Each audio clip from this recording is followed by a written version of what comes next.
How is Sunfire still alive? House of the Dragon Season 3 explained. Warning, spoiler warning. Before we begin, this video contains major spoilers for House of the Dragon Season 3 Episode 7 and George R.R. Martin's Fire and Blood. We'll be explaining how Sunfire survived after everyone believed he had died, what really happened after the Battle of Rook's Rest, and why his return changes the entire Dance of the Dragons. With that said, let's get started. One of the biggest surprises in House of the Dragon Season 3 wasn't a new dragon. It wasn't a shocking betrayal, and it wasn't another brutal battle. Instead, it was the return of a dragon everyone thought was already dead, Sunfire. When Sunfire suddenly appears again, fans couldn't believe what they were seeing. After everything that happened at Rook's Rest, how could this dragon possibly still be alive?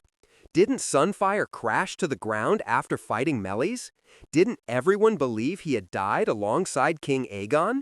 The answer is much more fascinating than you might think. Let's break it all down. To understand Sunfire's survival, we have to go back to one of the bloodiest battles of the Dance of the Dragons, the Battle of Rook's Rest. This battle completely changed the war. King Aegon rode into battle on Sunfire, hoping to crush Rhaenyra's forces once and for all. Instead, everything went horribly wrong. Princess Rhaenys arrived on Melies. Then, Aemond entered the battle riding Vhagar. Within minutes, the skies became absolute chaos. 3 dragons, 3 riders, and enough dragonfire to destroy an entire army. During the battle, Sunfire suffered devastating injuries. His golden scales were burned, his wings were badly damaged, and after the massive collision between the dragons, he crashed to the ground. The impact was so violent that almost everyone watching believed the dragon had died. Even the soldiers on the battlefield assumed Sunfire would never fly again. From that moment, the legendary golden dragon simply disappeared. Months passed. The war continued. Everyone focused on new battles, new dragons, new betrayals, and almost nobody talked about Sunfire anymore. Many characters simply accepted that the dragon was gone forever. But one person never truly believed it: King Aegon. Even while recovering from his own terrible injuries, Aegon continued insisting that Sunfire was still alive. To everyone else, it sounded like wishful thinking.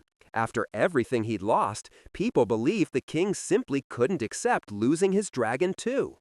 But Aegon understood something nobody else did. The bond between a dragon and its rider is unlike anything else in Westeros. It's more than loyalty. It's more than friendship. Some Targaryens even describe it as feeling part of their own soul. Aegon believed Sunfire was still alive because somehow he could still feel him. Did King Aegon accidentally perform a dark blood magic ritual to bring Sunfire back from the dead? A massive fan theory is going viral online, claiming that the Golden Dragon's miraculous return wasn't just luck, it was sorcery.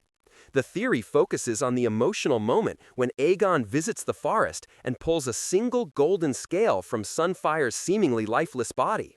In the actual show lore, Aegon took this scale strictly as a sentimental token of remembrance because he truly believed his beloved companion was gone forever.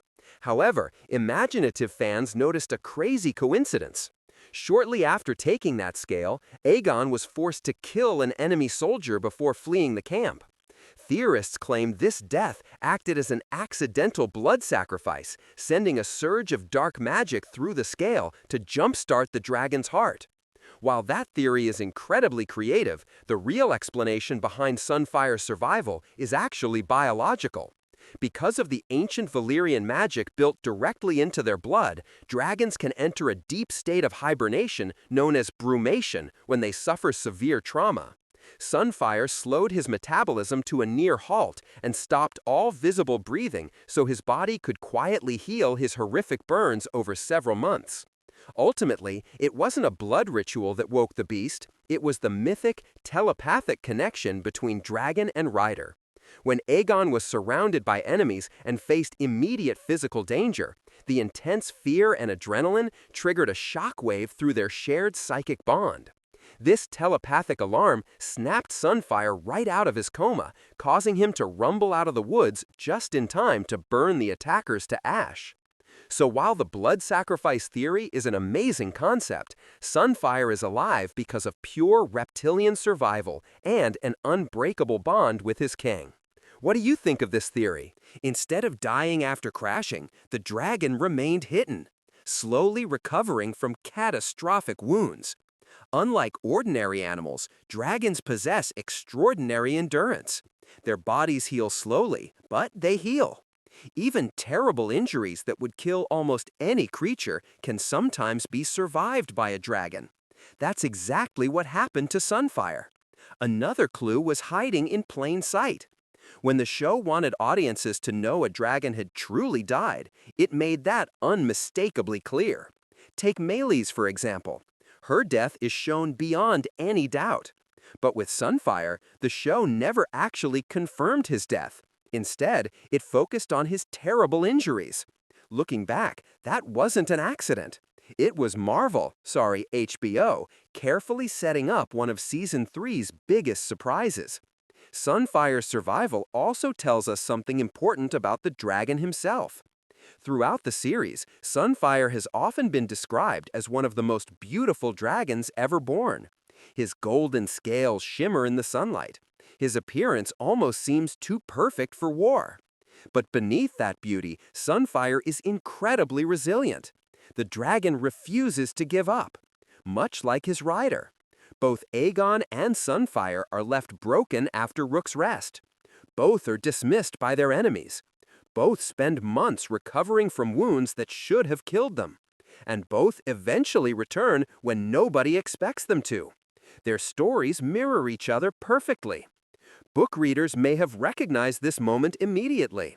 In Fire and Blood, Sunfire doesn't die at Rook's rest either. Instead, the dragon spends a long time recovering from horrific injuries before eventually returning to the story. The television series builds more mystery around his fate, making his eventual return even more shocking. For viewers who hadn't read the books, it felt almost impossible. But for longtime readers, it was one of the moments they had been waiting years to see. There's another reason Sunfire's survival matters. The Dance of the Dragons is slowly reducing the number of dragons alive in Westeros. Every dragon lost shifts the balance of power. Every surviving dragon becomes even more valuable. With Sunfire returning, Team Green suddenly regains one of its greatest weapons. Even though the dragon is badly scarred, his mere survival changes the political and military landscape of the war. Because one living dragon can alter the outcome of an entire campaign. Perhaps the most emotional moment isn't seeing Sunfire fly again. It's seeing the reunion between rider and dragon. Both carry the scars of Rook's rest. Both have endured unimaginable pain. And yet, neither abandoned the other. That bond reminds us why Targaryens value their dragons above almost everything else. They aren't simply weapons, they're family. Final thoughts. So, how is Sunfire still alive? The answer is surprisingly simple. He never truly died. He was critically wounded, broken, unable to fly, and left behind after one of the deadliest dragon battles in history. But dragons are far stronger than ordinary creatures. Given enough time, enough determination, and perhaps a little luck, even a dragon as badly injured as Sunfire can rise again. In many ways, Sunfire's return symbolizes exactly what the Dance of the Dragons is all about.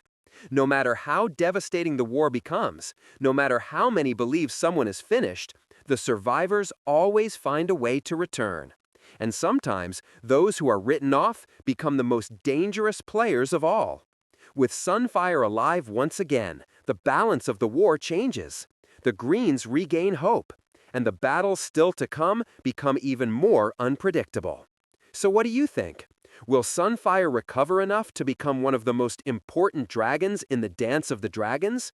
Or has the Battle of Rook's Rest permanently changed the legendary Golden Dragon forever? Let me know your theories in the comments below.